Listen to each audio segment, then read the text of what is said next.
भारत की संपूर्णता अपने एकता और समग्रता जैसे विशिष्ट गुणों के कारण अपनी एक अलग ही पहचान लिए हुए है। हालांकि एक छोर से दूसरे छोर तक पहुंचते पहुंचते जहां बहुत से बदलाव नजर आते हैं, वहीं आधार उसी तरह अचल और उसी जज्बे के साथ एक ध्वनि और एक लय में बंधा होता है, अपनी एकता गुनगुनाता सा। ऐसी ही एक गुनगुनाहट का रस सा घोलते हैं भारत के हस्तशिल्प और हमारी हस्तकलाएं। हर राज्य की अपनी हस्तकलाएं हैं, अपने हुनर हैं, उनसे जुड़ी अपनी गाथा है, जो सिर्फ भारत में ही नहीं बल्कि कई बार तो विश्व के मानचित्र पर भी अपनी जगह के नाम को खास पहचान दिलवाती हैं। और आज अलबेले हाथों के हुनर की इसी पहचान की तलाश में हम हैं कर्नाटक राज्य के बीदर शहर में, जो विश्व भर में पहचाना जाता है अपनी बिदरी कला के लिए। एक्चुअली बिदरी क्राफ्ट एक मेटल के ऊपर चांदी का काम होता है, जिसमें 90% जिंक और 10% कॉपर दोनों को अलॉय करके मोल्ड करते हैं। मोल्ड करने के बाद उसको फाइलिंग फिनिशिंग करने के बाद हाथ से डिज़ाइन को इंग्रेविंग करते हैं। इंग्रेविंग करके फिर उस डिज़ाइन के अंदर सिल्वर और गोल्ड प्लैटिनियम इनले करते हैं। एक्चुअली 600 आर्टिजन थे, तो ये पूरा काम नहीं मिलने की वजह से आर्टिजन क्या दूसरी फील्ड में चलेगा। फिल वक्त 180 आर्टिजन बचे हुए हैं सर, जो अपना काम करता है रात दिन। हाल ही में मैं बर्लिन गया था। बर्लिन में एक 4 दिन की एग्जीबिशन फेयर था, तो हम 4 दिन के हिसाब से सामान लिख गए थे, काफ़ी सामान लिख गए थे। लेकिन जब हम डिस्प्ले करें वहाँ पे, तो 1 घंटे में ही हमारा सारा प्रोडक्ट सेल हो गया। धीरे धीरे थोड़ा खुशहाली आर्टिजनों में आ रही है, लोग थोड़ा जुड़ रहे हैं। वैसे अभी खुश तो नहीं है। बादशाही के दौर से काम चलते आ रहा है सर। बादशाही के दौर में क्या है बोलो तो एक आधा आइटम एक आदमी था सर बनाने वाला। वो आदमी क्या है बना के क्या है बोलो तो बादशाही के क्या है बोलो तो दरबार में पेश करता था। उस वक़्त क्या है वो उसको क्या है इनामात मिलते थे सर, और तभी से चलते आ रहा है सर काम। जैसा कि क्या है ताजमहल बना है, उसमें जो वर्क है तो क्या है बोलो तो वो एक पहचान है। वैसा क्या है बोलो तो ये भी बिदरी वर्क एक पहचान है सर। हमारे को क्या है एक नाम मिला है सर। हमारे क्या है बोलो तो फादर के फादर ग्रैंडफादर बनाते थे, और क्या है पिताजी बनाते थे, उन्होंने भी गुजर गए। अब क्या है बोलो तो हम कर रहे सर, हमारे बच्चे भी क्या है बोलो तो थोड़ा बहुत कर रहे, कॉलेज को जा रहे सर। कर्नाटक भारत के दक्षिण में स्थित ऐतिहासिक और सांस्कृतिक रूप से संपन्न एक खूबसूरत राज्य है, और बीदर कर्नाटक के एकदम उत्तर पूर्व में स्थित है। बीदर को सबसे ज्यादा लोकप्रियता मिली 15वीं शताब्दी में अहमद शाह के शासनकाल में। सुल्तान अहमद शाह ने ही बीदर किले की स्थापना की थी, और आज भी इस किले की मिट्टी ही आधार है यहाँ की बिदरी कला की। इस कला का नाम बिदरी कला बीदर के नाम से ही पड़ा। यह भारत की निर्यात होने वाली एक महत्वपूर्ण हस्तकला है, और इसे संपन्नता का प्रतीक भी माना जाता है। बिदरी कला वहां के किले की मिट्टी के बिना अधूरी है, और ऐसा माना जाता है कि यहाँ की मिट्टी विशेष है। हालांकि उसकी विशिष्टता किस आधार पर है, ये कोई पूरी तरह नहीं जानता। सबके अपने अपने मत हैं और अपने अपने तर्क, पर इस पर सब सहमत हैं कि बिदरी कला आज के मशीनी युग में भी पूरी तरह से हाथ से की जाती है, जिसमें अन्य अनेक कुशलताओं के साथ ही किले से उस मिट्टी की पहचान कर लाना भी विशेष अहमियत रखता है, जिससे उस वस्तु को काला किया जाता है जिस पर बिदरी कला की गई हो। बिदर के फोर्ट की मिट्टी से ही ये कलर इसका ब्लैक होता और दुनिया की किसी की मिट्टी से ना होता। मिट्टी की पहचान ये है कि वो मिट्टी को लेके हम जबान पे लगा के चख के देखते हैं, तो एक टाइप का एक टेस्ट आता है मिट्टी में, साल्टेड टेस्ट आता है, तो आया तो वो इस्तेमाल करते हैं। अगर वो टेस्ट नहीं आया तो फिर उससे कलर नहीं होता। काफ़ी बड़ा फोर्ट है सर, और एक बार मिट्टी एक टोकरी ला लिए तो 15-20 साल चलता है। मिट्टी में काफ़ी बरकत भी है। ये बहुत पुरानी बात है समझो, अब तो जाने नहीं दे रहे वहाँ, कोई दूसरे लोग लाते हैं। जब कोई अंदर अब नहीं जा सकते, जब जाते थे समझो बचपन में, हम जब कुछ 15 साल की एज थे जब गए थे, जब लेके उसमें थोड़ा खारापन होता साल्ट के जैसा। अब ये जो क्राफ्ट है हमारा बिदरी क्राफ्ट, इसके ऊपर जो नक्शो निगारी होती है, जो इसके ऊपर कलाकारी होती है, जिसके ऊपर जो काम होता है, वो दो मेटल में होता था उस ज़माने में। ये दो मेटल ऐसे हैं, एक तो चांदी और एक तो सोना। सोना जो है ना मेटल का किंग है और चांदी जो है ना मेटल की क्वीन है। ये दोनों किसी और मेटल को अपने ऊपर हावी नहीं होने देते और सोने को जो है ना अपना जो सोने का कलर है वो कलर को जो है ना ये बिदर की मिट्टी ख़त्म नहीं कर सकती। बिदर की मिट्टी जिंक और कॉपर को अलाइव करके उसको काला कर देती। 10% कॉपर, 90% जिंक। सोने में भी इसकी खूबसूरती बहुत ज़्यादा दिखती है, लेकिन सोना बहुत कॉस्टली है, जिसकी वजह से हमारे कारीगर चांदी में काम करते हैं और चांदी में एक पैसे की भी मिलावट नहीं होती। बिदरी कला का पात्र बनाने के लिए जस्ता और तांबा मिलाया जाता है और उसके ऊपर शुद्ध चांदी का पतरा और तार डिजाइन के अनुसार लगाए जाते हैं। इस कला को ज्योग्राफिकल इंडिकेशन यानी जीआई भी मिला हुआ है। मैं इसमें 25-30 साल से हूँ। जब भी थोड़ा बहुत टाइम मिलता था, घंटा 2-2 घंटे इधर टाइम देता था। मैं जो है बिठोई करता हूँ, मोल्डिंग और घसोई, सफाई, ये 4-5 काम करता हूँ। खुशी की बात है, गर्व की बात है, मगर अब जो माहौल है वो हिसाब से जो है क्राफ्ट में उतनी बेनिफिट नहीं है। ये गर्व तो महसूस करते हैं सर, हिंदुस्तान की इतनी बड़ी सनत है, ये इसके ऊपर हमारा भी नाम शामिल है, हम भी इसमें शामिल है क्राफ्ट में। कोई अगर हमसे पूछा भी तो हम बिदरी आर्टिजन है बोल सकते हैं। इन कारीगरों में अनुभव की ताजगी है, कारीगरी में रमता मन, जिससे इनका क्षण क्षण पर्व सा बन जाता है और संपूर्ण जीवन एक उत्सव, एक समारोह की तरह निकलता है। प्रतिकूल कठिनतम परिस्थितियों में भी जीवन की इस उत्सव धर्मिता को निस्तेज ना होने देना ही हमारी संस्कृति का कलात्मकता और रचनात्मक पक्ष का संदेश है। भाई मेरे परदादा, दादा और मेरे चाचा लोग आज भी काम करते हैं और इस काम को हमारे देश के नाम के खातिर मैंने ये काम को रखे हैं। अभी चाचा लोग भी रखे हैं। मेरे डैडी के पास बाजू बैठ के देखता था कि काम कैसा चल रहा है क्या नहीं। देखते देखते मैंने थोड़ा सा सीखते गया।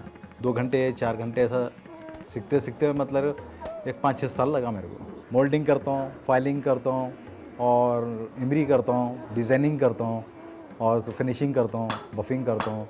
मेरे को सारा काम आता है इसमें, ऐसा कोई काम नहीं बल्कि मैंने सारा काम सीखा है। मेटल पर बहुत ही बारीकी से की गई चांदी की नक्काशी और फिर चांदी छोड़ बाकी पात्र को काला करने का सफर भी एक दिलचस्प दास्तां की तरह है।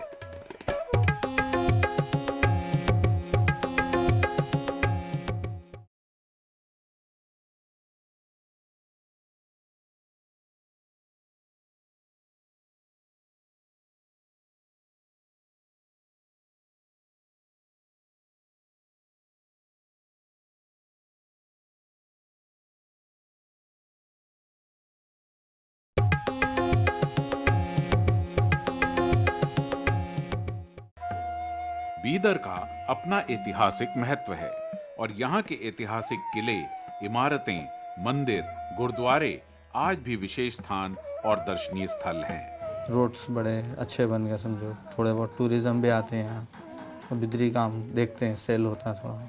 ये पहले मोल्डिंग होता है, उसके बाद फाइलिंग होता है, उसके बाद टेम्पररी कलर लगा के ड्राइंग करते हैं डिज़ाइन, उसके बाद कार्विंग करते हैं, उसके बाद सिल्वरिंग लेकर बफिंग, वो सब होने के बाद जब फाइनली उसमें खिले का मट्टी और नौसा का दोनों मिला के उबाइल करके उसमें डाल देते हैं। काम करते हुए समस्या कुछ नहीं, इसकी जो मेहनत करते ना उसकी सही रेट्स नहीं मिलता समझो। आंखों की टकटकी में भी एक सपना है, नई रचना का, अपने मन में उपजे भावों को अपनी नई कृति में समेटने का, और इन्हीं भावों की आहट ही आधार है इनकी उम्मीदों का। भविष्य क्या है सर, खाली खा पी के मज़े में रहते सर, बच्चों को पढ़ा रहे, ये बहुत बड़ी बात है सर। अब इससे तो ज़्यादा कुछ नहीं है।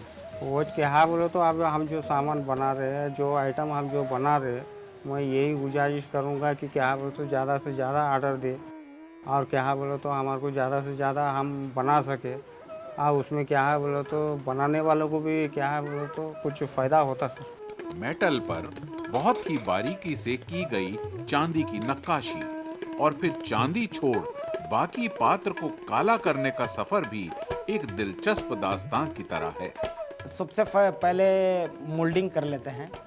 एक भट्टी में मूस में मेटल डाल के मेटल को पिघलाते हैं, फिर मिट्टी से मोल्डिंग करते हैं। उसके बाद फिर फाइलिंग फिनिशिंग कर लेते हैं। वो जो रफ़ मोल्डिंग में रफ़ आता है, इसको स्मूथ कर लेते हैं फाइलिंग फिनिशिंग कर लेके। उसके बाद फिर नीला तोलता लगा के टेम्पररी ब्लैक कलर करके फिर डिज़ाइन स्केच करते हैं। फिर उसके बाद स्केच करने के बाद फिर डिज़ाइन इंग्रेविंग शुरू कर देते हैं। इंग्रेविंग जब प्रोडक्ट कंप्लीट होने के बाद फिर डिज़ाइन का जो थिकनेस हो उसी हिसाब से सिल्वर का साइज़ वायर हो या शीट हो उतना ही बारीक करके फिर उसके अंदर इनले करते हैं। फाइलिंग होने के बाद फिर इमरी बफ करने के बाद फिर कलरिंग फाइनल में लास्ट में कलरिंग हो जाता है। किले की मट्टी को पानी में डाल के बॉयल करते हैं। बॉयल करके वो प्रोडक्ट को छोड़ देते हैं, तो जितना भी जिंक प्रोडक्ट है वो ब्लैक हो जाता है। जो डिज़ाइन सिल्वर गोल्ड जो रहता है वो अपने ओरिजिनल कलर में आ जाता है।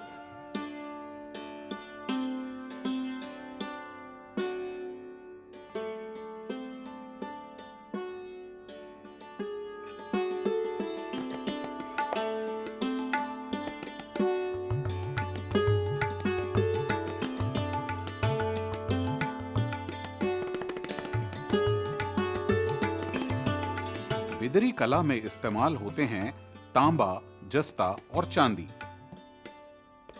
तांबे और जस्ते के मिश्र धातु को इच्छानुरूप आकार में ढालकर उसे समतल बनाया जाता है।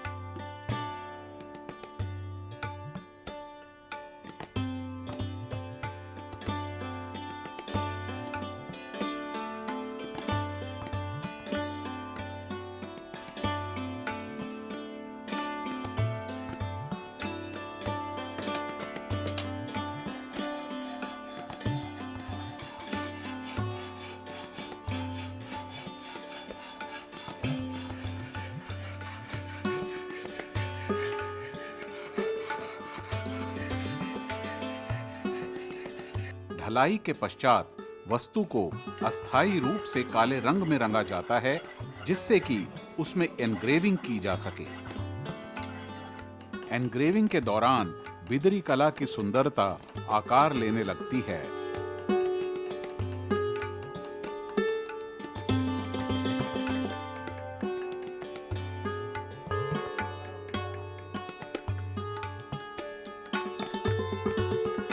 एनग्रेविंग के बाद वस्तु में चांदी से होता है इनले।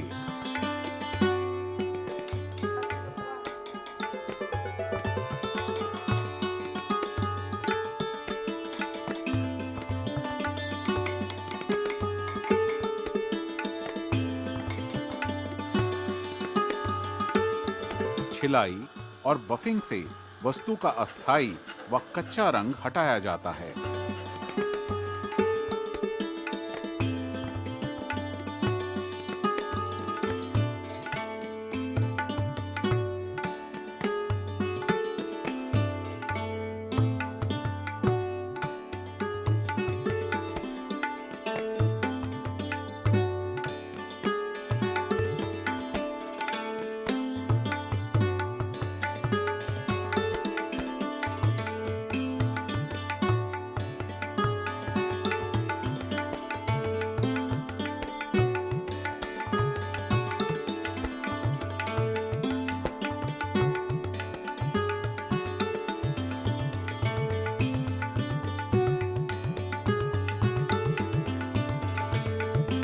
और अंत में किले की मिट्टी द्वारा इन वस्तुओं पर चढ़ता है पक्का रंग, जो एलॉय को तो काला कर देता है पर चांदी की चमक को नहीं छूता।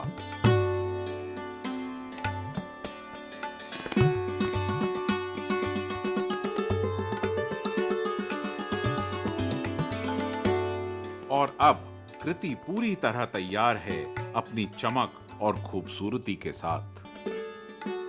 वास्तव में कारीगरी का यह सफर तो है ही अंतहीन, जहां ना तो बांधा जा सकता है सीमाओं में सोच को, ना ख्वाहिशों को और ना ही जज्बातों को।